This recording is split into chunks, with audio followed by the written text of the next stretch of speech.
Tudo bem com vocês? Tudo na mesa? É uma honra novamente a gente estar aqui, né? Os amados irmãos, e tenho certeza que Deus vai falar conosco nesses dias, irmãos. Amém? Então a gente vai estar começando, né, umas ministrações nessa manhã, e ela vai dar continuidade à tarde e possivelmente à noite. É um assunto muito extenso, muito longo.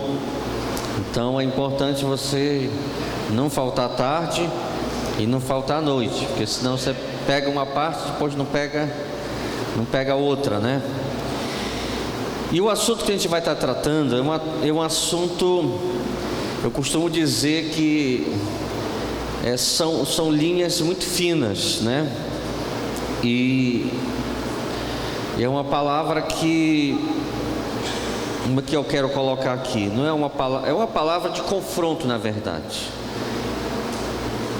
Na verdade, a palavra de Deus sempre nos confronta, né, irmãos? Sempre ela vem não só nos ensinando, mas também vem educando, né? E na medida do meu comportamento também disciplinando, né? Mas eu costumo geralmente, antes de vir para um local, orar, sabe? Eu não gosto de chegar, já eu vou pregar tal palavra lá no Josias, né? Eu vou pregar. E antes de vir para cá, Deus colocou esse assunto no meu coração.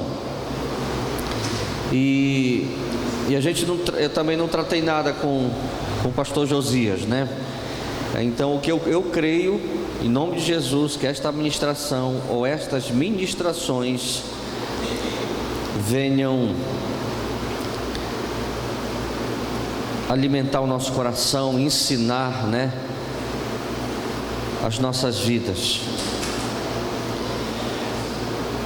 Um pregador uma vez chegou numa igreja, né, o pastor, num culto pela manhã, e ele, não é esse assunto que eu vou falar agora, tá? Mas eu só estou dando uma ilustração. Esse pastor, ele disse assim: olha, eu preciso pregar um assunto na igreja que a gente tem visto alguns comentários, né? Às vezes tem fofoca na igreja, e eu vou pegar os irmãos no domingo de manhã, né? Os membros no domingo de manhã, eu vou dar uma ministração a respeito desse assunto. Só que teve um problema. Nesse dia deu uma chuvada, mas aquela chuva que, né? E apareceu um irmão na igreja, exatamente o mais fofoqueiro. Aí o pastor pensou assim: é agora, eu não vou perder a oportunidade, né? E palavra, né? 1 hora de palavra sobre fofoca e tal, e mostrando na Bíblia, aquela coisa toda. Terminou a mensagem, né? Aquele irmão foi com o pastor e disse assim: pastor, poxa, uma pena que as pessoas que precisavam ouvir essa palavra não vieram.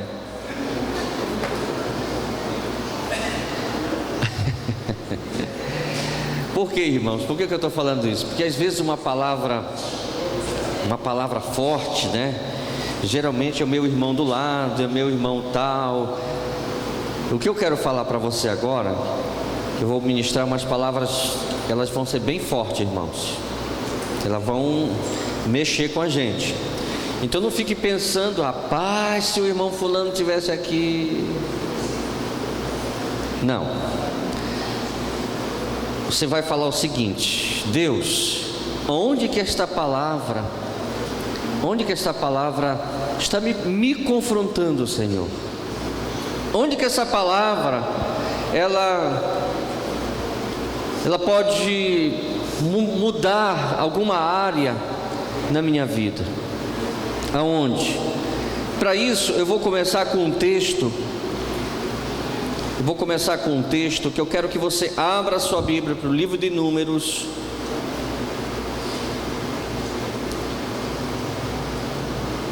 no capítulo 27.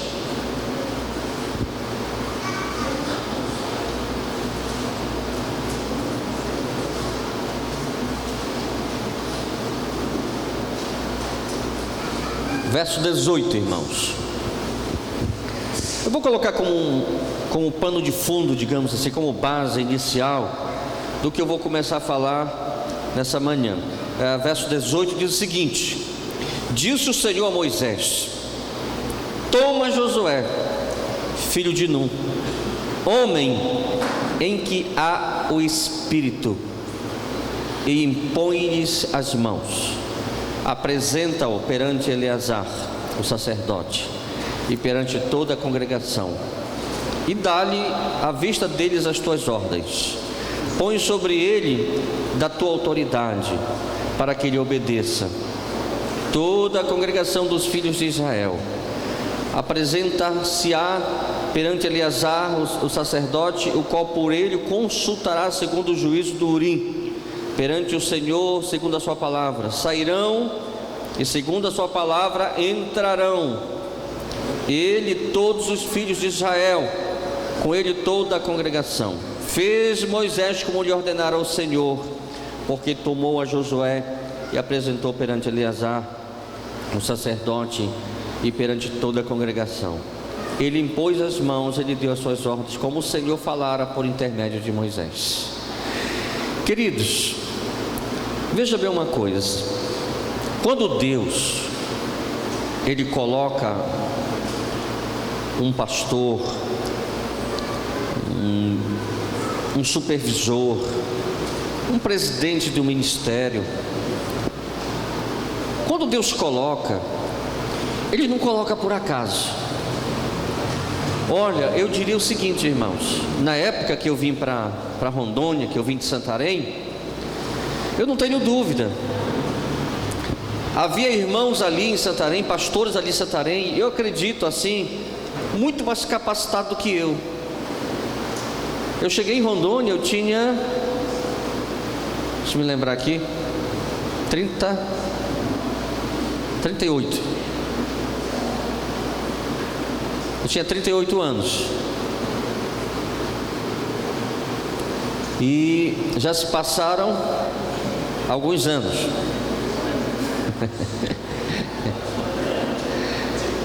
Já se passaram 12, irmãos. Então hoje eu estou com 50, né? Eu sei que você continua me dando 38, mas eu agradeço, eu tenho 50, irmão. Sabe, eu não cheguei lá em Santarém e disse: eu vou para Rondônia. Vem cá, pastor Paulo, pastora Rebeca, né, que são os nossos presidentes, ora aqui por mim. Foi assim, irmãos? Não foi. Eu não pedi, não me coloquei, né? Não me ofereci. Ao contrário, né? Eu tive o privilégio, eu tive a honra, né? De o pastor Paulo, pastora Rebeca, pastor Eibe na época, pastora Terezinha, pastor Geraldo, todos concordaram: olha, quem vai para Rondônia, né, para a Igreja da Paz, lá para reiniciar aquele trabalho ali em Rondônia, é o Jango e Eliane. E nós fomos lá num culto, numa noite, né, o pastor Paulo, a pastora Rebeca, o pastor Eibe, e nós sentamos na cadeira, e ali eles colocaram o óleo sobre a minha cabeça, sobre a cabeça da Eliane, e ali eles oraram e abençoaram nossas vidas. E aí então nós estamos aqui em Rondônia. Por que eu estou falando isso, irmãos? Porque é assim em qualquer lugar. Aqui, nessa denominação e em qualquer outra. Ninguém se coloca e ninguém se tira. Eu creio que Deus, pela sua santa sabedoria, determina quem deve e quem não deve. E a partir dali, é como a palavra de Deus fala: esse homem que Deus escolhe estará na presença de Deus, ele vai consultar o Senhor, e segundo a sua palavra entrarão, e segundo as suas palavras sairão. Então às vezes, irmãos, olha, às vezes eu chego na igreja e eu sinto no coração: ai, peraí, essa igreja está precisando ouvir tal palavra. Às vezes ninguém me fala, às vezes, mas eu sinto o Espírito Santo falando no meu coração, e eu vou à procura de uma palavra naquele tema. Mas é incrível, como vezes após vezes Eu encontro pessoas na igreja falando assim: pastor, olha, essa palavra foi para mim. Ah, como a igreja foi abençoada. Mas por quê, irmãos? Porque nós servimos a um princípio, queridos.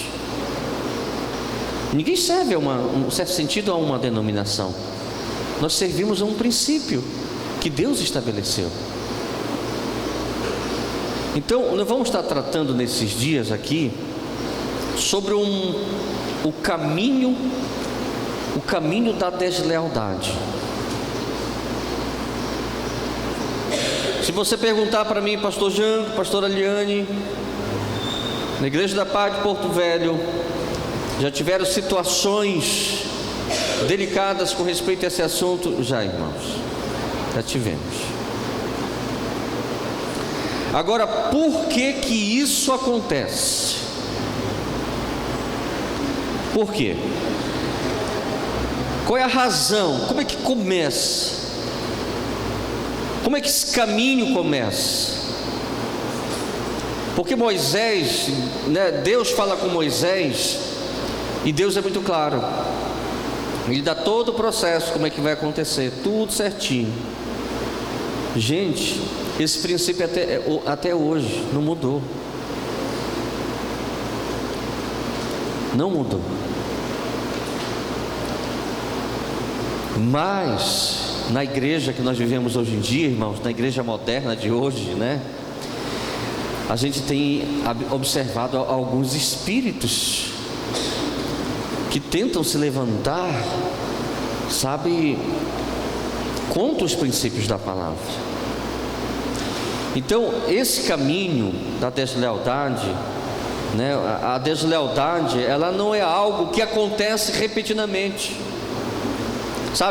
A pessoa não é leal à sua liderança hoje e amanhã de manhã não é mais. Não é assim. É um processo. O coração começa a receber certas coisas.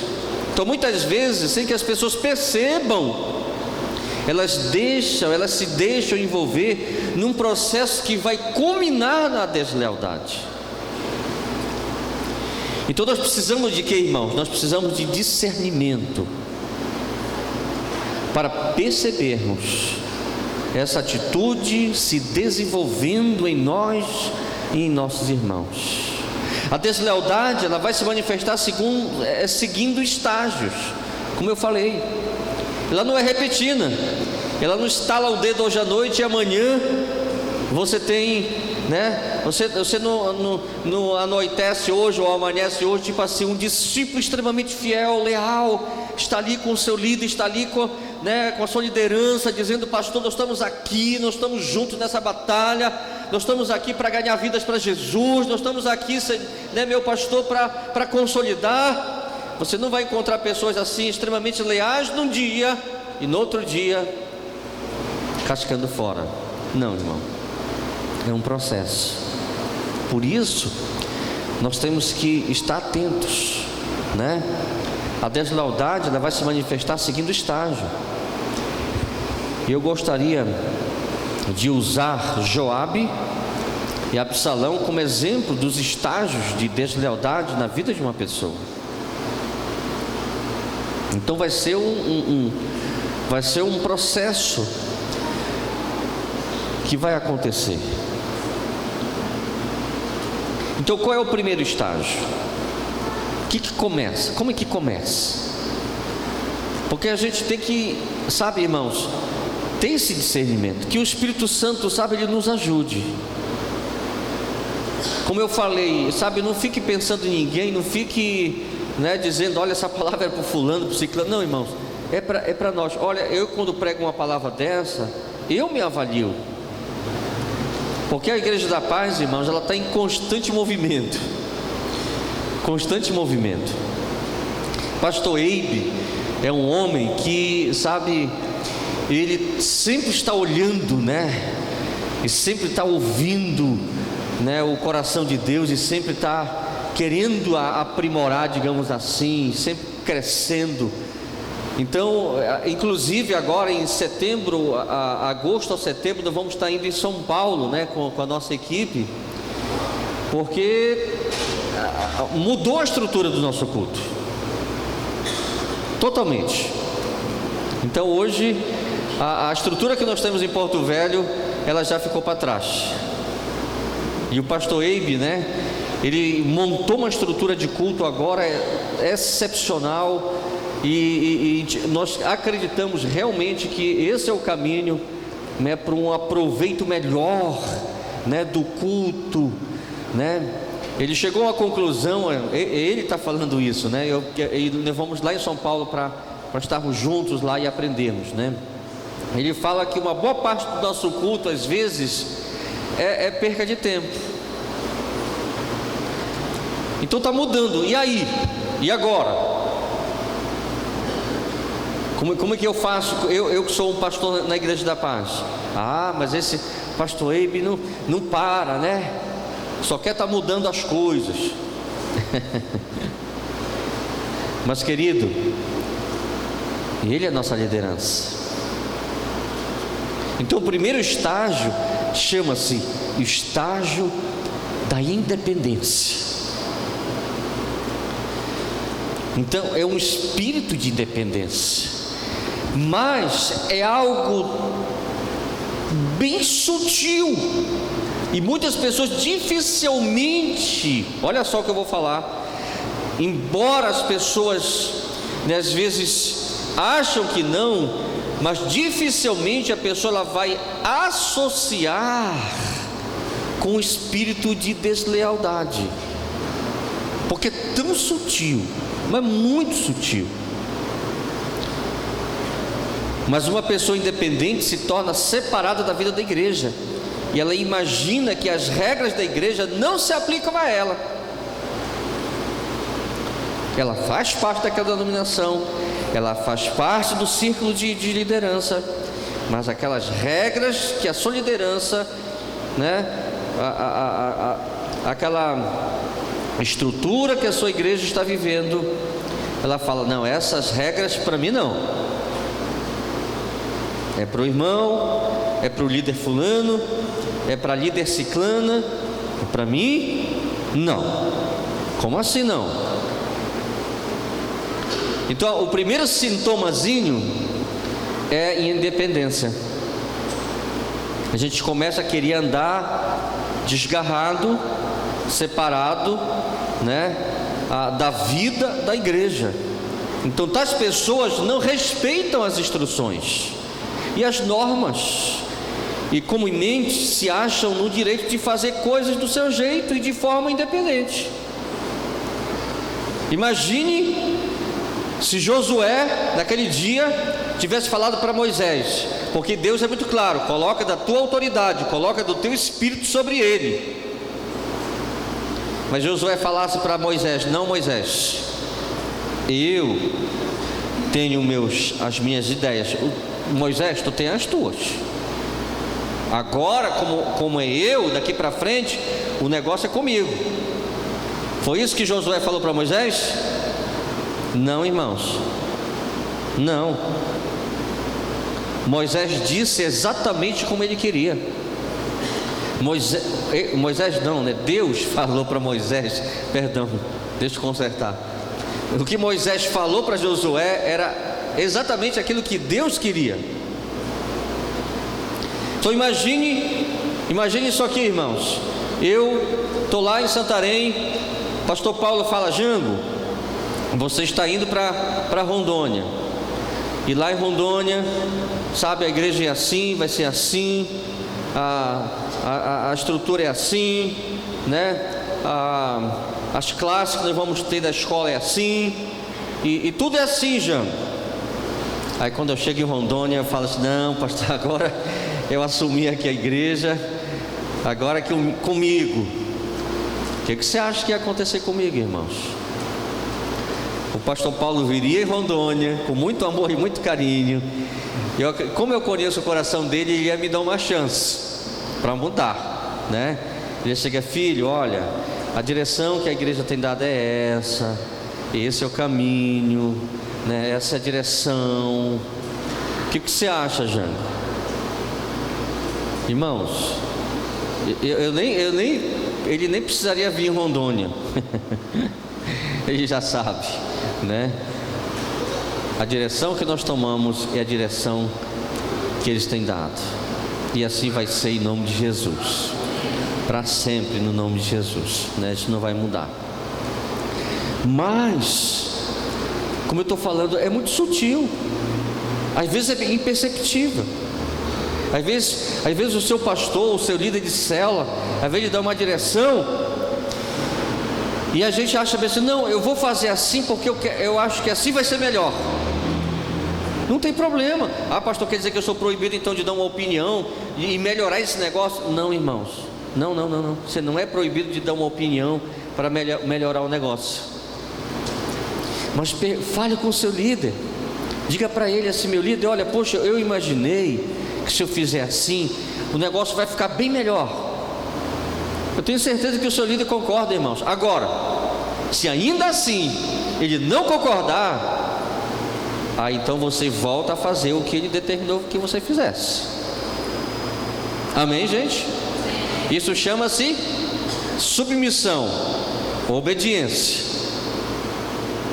E assim nós vamos fazer, para a glória de Jesus. Na maior parte das vezes, não há nada demais em ser independente e autônomo. Mas se você é parte de um grupo ou de uma organização, e a independência se torna um sinal de deslealdade, então na verdade, se eu decido a viver num grupo, a estar debaixo de uma cobertura espiritual, então eu preciso ser leal àquela denominação, àquela liderança, àquela linha de raciocínio que está vindo, né, que eu estou recebendo. Em 2 Samuel, capítulo 3, de 20 a 39, nós nem vamos ler, irmão, só se você está anotando, que é extenso, né? Eu só vou usar como exemplo, tá? Se você quiser anotar, como base, né, daquilo que eu estou falando. Em 2 Samuel 3, de 20 a 39, nós temos o primeiro exemplo de independência de Joabe. Nós temos vários exemplos, né? O segundo exemplo da independência de Joabe está em 2 Samuel 18, de 5 a 15. E o terceiro exemplo da independência de Joabe está em 2 Samuel 12, de 26 a 29. Então você vai ver nesses textos que eu dei para você vai ver um processo, né, de independência. Você vai ver que ele começa a responder com o coração, né? Davi falava e ele vazava para o outro lado, né? Davi dava as ordens, as orientações, e ele procurava um novo caminho, uma nova saída. Normalmente, pessoas independentes, elas não vão embora, elas ficam conosco, mas fazem apenas aquilo que querem e como querem. Esse certamente é um nível de deslealdade. Então, queridos, sabe, em nome de Jesus, irmãos, eu não estou aqui, sabe, eu não combinei palavra nenhuma com o pastor Josias. Eu não sei, né, o que se passa na vida de cada um de vocês, e eu acho que nem precisa eu saber, né, porque segunda-feira eu viajo para Porto Velho, e quem fica aqui é o pastor Josias, né, trabalhando com vocês. Mas eu creio numa coisa: a palavra de Deus, ela é imutável, ela é um princípio eterno, para sempre. Sabe, se esse espírito estava lá há muitos anos atrás, destruindo a vida de Joabe, você acha que não pode estar hoje e com a possibilidade de querer destruir as nossas vidas? Irmãos, olha, eu conheço, na verdade, sabe, casais, homens de Deus. Eu lembro aqui, eu estou lembrando aqui de uma história que eu não preciso contar, na nossa igreja, né? Isso aconteceu uns 6 anos atrás, mais ou menos. Cara, pensa numa pessoa que que você olha e você fala assim: cara, que casal, que homem de Deus poderoso. Eu confesso que poucas pessoas eu vi pregar como esse cara. Pensa numa eloquência, pensa no conhecimento bíblico, sabe? Mas ele cometeu um erro. Ele começou a ser independente. Começou a caminhar lentamente por esse caminho da independência. Irmãos, esse casal começou ladeira abaixo. Pastor Paulo precisou remover ele da liderança da igreja e sugeriu para eles: queridos, olha, eu quero que vocês voltem a Santarém. Nós queremos ajudar vocês, nós queremos pastorear a vida de vocês, nós queremos cuidar de vocês em Santarém. Sabe o que ele fez? Não preciso. E aí, resultado, irmãos, abriu uma nova denominação. Mas quando a pessoa ela está com um coração assim, não adianta, irmãos, não adianta. Você só muda o problema de endereço, que o problema não é a igreja, o problema não é o líder, o problema é o coração da pessoa. Aí ele foi. Sabe o que aconteceu, queridos? Agora em maio nós estávamos na conferência local da Igreja da Paz em Santarém. Quem estava lá? Voltando, chorando e dizendo: como um filho pródigo eu volto a esta casa, aqui é a minha casa, eu quero recomeçar tudo de novo. Mas pensa num cara gente fina, pensa num casal, numa família especial. Por isso, irmãos, que eu falo que esse deslealdade, na minha opinião, é um espírito. E você sabe que, como estudante da palavra, eu creio que vocês são, né, leitores da palavra, você sabe que nos últimos dias a manifestação do espírito de engano é mais forte do que em qualquer tempo da história bíblica, irmãos. A Bíblia fala isso. E os últimos tempos, se possível, enganaria os eleitos, é o que a palavra de Deus fala. Mas você sabe qual é o antídoto contra o espírito de engano? Sabe qual é, irmãos? Conhecer a palavra. Porque se você conhecer a palavra, o diabo não te engana. Você vai estar com a palavra no seu coração, na sua vida. Aí não tem como. Porque o conhecimento da palavra, o que a Bíblia fala? Ela liberta. Ela traz libertação sobre a vida da gente. Então, mais que você conhece, mais que você aprofunda na palavra, você vai o quê? Você vai entendendo, você vai conhecendo, você vai, sabe, recebendo as revelações. E olha, irmãos, eu vou falar uma coisa aqui a você. Mais do que nunca, nos nossos dias, nós vivemos uma época de entretenimento, de distração. Hoje, sabe, irmãos, o tempo que nós vivemos é tanta distração, mas muita distração. E se a gente não tiver cuidado, sabe, queridos, a gente pode começar a caminhar por um caminho de distração, literalmente, sabe, vivendo esse espírito, sabe, de distração que quer tirar o nosso coração, a nossa mente da palavra de Deus, e de viver o evangelho puro, sabe, queridos, de viver um evangelho realmente santo, como a palavra de Deus nos ensina a crer no evangelho santo, no evangelho abençoador, que cura, que liberta. Então, queridos, no nome de Jesus, sabe, como eu falei, não combinei nada com ninguém. Eu estou falando aqui, né? O pastor Josias geralmente fala para mim: pastor, fala o que está no teu coração. Então, o que está no meu coração nessa manhã, irmãos, né? É tentar mostrar para esta igreja que existe, né, algo que pode estragar o que Deus tem para a vida da gente, se a gente não tiver cuidado, se a gente não tiver o discernimento de Deus. O segundo estágio é o estágio da decepção. A decepção acontece quando nós ficamos ofendidos.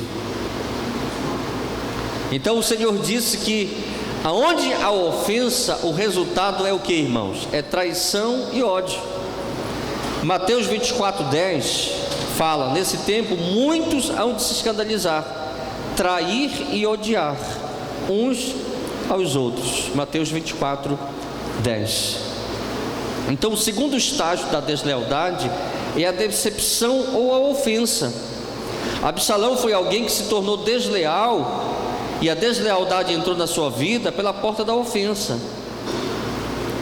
Então Absalão ficou profundamente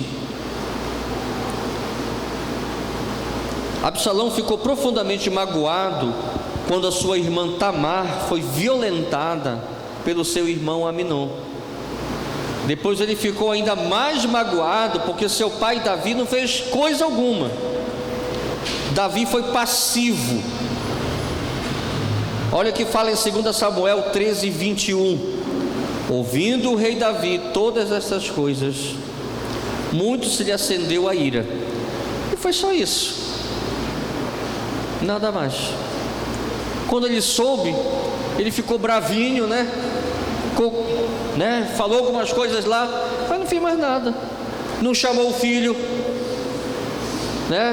não chamou Aminon para fazer um concerto, não chamou Absalão, não chamou Tamar, não chamou ninguém. Ele absolutamente não fez nada. Ele ficou bravinho, mas não fez nada. Sabe aquele pai que fica chateado quando o filho faz uma bobagem na vida? O pai fica irritado, a mãe fica irritada, mas qual é a disciplina daquele filho? Nenhum. O que ele vai fazer? De novo? Porque o pai só ficou bravinho, a mãe só ficou bravinha, e pronto. E infelizmente vai se repetir de novo.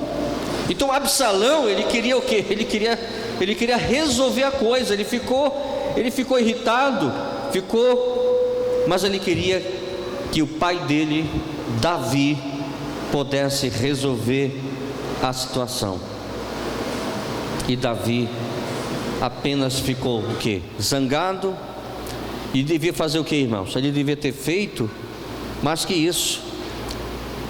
Baseado em Levítico, irmãos 10:17, a penalidade para incesto era a morte. Davi, sendo o rei, deveria ter cumprido a lei de Moisés. Difícil, né? Mas era a lei. Davi ficou apenas zangado, e só isso.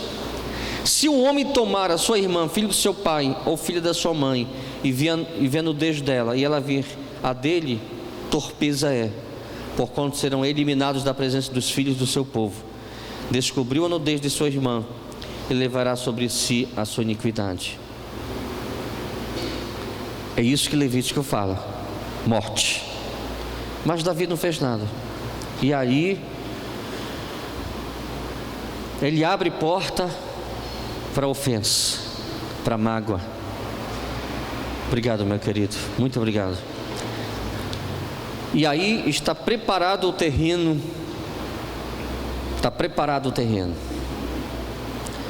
para que haja uma tragédia, e como houve uma tragédia. Por isso, meu querido, eu vou abrir um parênteses aqui, e eu vou falar um pouquinho, sabe, para você entender, irmãos, para você compreender uma coisa. Não é que você tem que ser ditador com seus discípulos, sabe? Errou, comigo é assim, errou, Não é bem assim. Tem que tratar? Tem que cuidar? Tem. Mas, irmãos, às vezes Às vezes nós não queremos tratar, às vezes, coisas na vida dos nossos discípulos, sabe por quê? Porque nós temos medo que aquela pessoa se revolte, que ela não goste, que ela saia da igreja, que ela não entenda. Aí a gente fala o seguinte: não, sabe, não mexe com esse negócio, né? Não mexe com isso, porque se mexer com isso, cara, isso vai dar um pipoco, esse negócio vai dar um, né? Deixa aí. Sabe o que você está fazendo? Você está, eu vou usar a expressão que o paraense usa, né? Você está apostemando o baque. Não tem aquele baque? Pá, você bateu. E ali o que a gente passa? A gente passa o remédio, né? Passa uma para ir curar aquele baque. Mas quando você não bota o remédio, você está batendo de novo em cima daquele baque. Você está preparando e a carne vai apodrecer. E a carne vai apodrecendo, e lá um dia ela espoca. Irmãos, eu já vivi isso. Eu vou falar para vocês, eu já fui passivo na vida. Às vezes de não querer, sabe?